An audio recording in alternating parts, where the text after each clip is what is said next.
Nalazimo se na Agronomskom fakultetu na pokušalištu Maksimir i pokazat ćemo neke načine cijepljenja voćaka.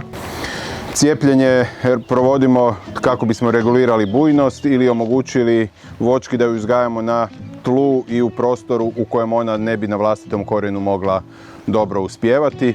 Znači radi nekakve prilagodljivosti okolišnim uvjetima i radi prilagodljivosti određenim štetnicima i bolestima, s obzirom da nam i podloge utječu i na zdravstvenu ispravnost naših voćaka. Imamo ovdje jednu podlogu za jabuku, to je podloga MM106, srednje bujna podloga. Vrlo često se koristi u ekstenzivnim voćnjacima, pogotovo za uzgoj starijih sorata i slično, i dosta je zgodna i jednostavna zapravo za održavanje, samo što je njena bujnost zapravo zahtijeva i malo veći proizvodni prostor u odnosu na intenzivne voćnjake koji se uzgajaju na podlozi M9. Za plemku smo odabrali jednu staru sortu naziva Zimnjača koju imamo u našem kolekcijskom nasadu u Šašinovcu i sada ćemo pokazati cijepljenje na aktivni pup, znači okuliranje. Pokazat ćemo cijepljenje okuliranjem na aktivni pup. Imamo ovdje podlogu koju treba pripremiti, koju smo jedno 10-ak dana ranije zalijevali da bi ona bila u soku sigurno i da možemo lako odvajati koru. Prvo se priprema podloga, tek onda pup, da pup se ne bi isušio dok mi pripremimo podlogu. Bitno je cijepiti na donjem dijelu, znači 15 do 20 cm od korijenovog vrata, kako bi nam zapravo bila dovoljna debljina za cijepljenje, za umetanje pupa, a moramo paziti da pup bude uži od podloge. Prvo radimo vodoravni rez i nakon toga radimo okomiti rez u slovo, znači da dobijemo slovo T. Ne treba ništa duboko, kad imamo oštar cijepljarski nožić, koliko on utone unutra, to je dovoljno, to on zapravo utone točno pod koru. Malo razmaknemo lijevu i desnu stranu kore da možemo umetati pup. Uzmemo plemku i uzimamo onda pup sa plemke odozdola prema gore.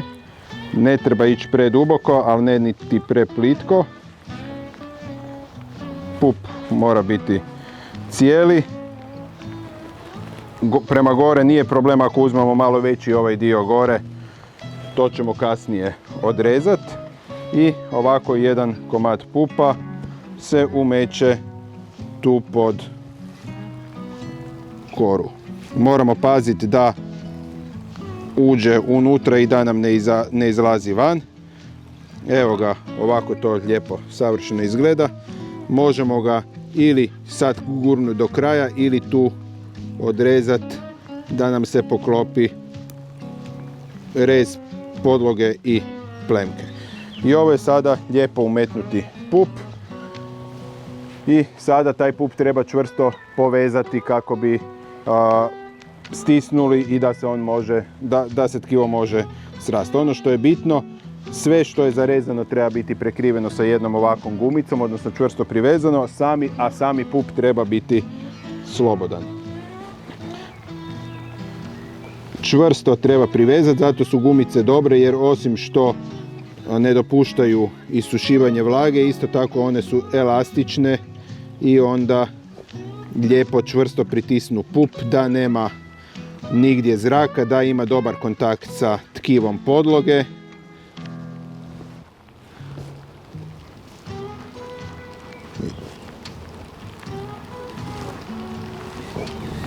Ovisi koliko vam je dugačka gumica, možete raditi i na duplo, ali ono što je dobro, odnosno što treba paziti, da završite ili na donjoj strani ili zapravo odozada, tako da ovaj repić od same gumice vam ne smeta i ne visi nad pupom.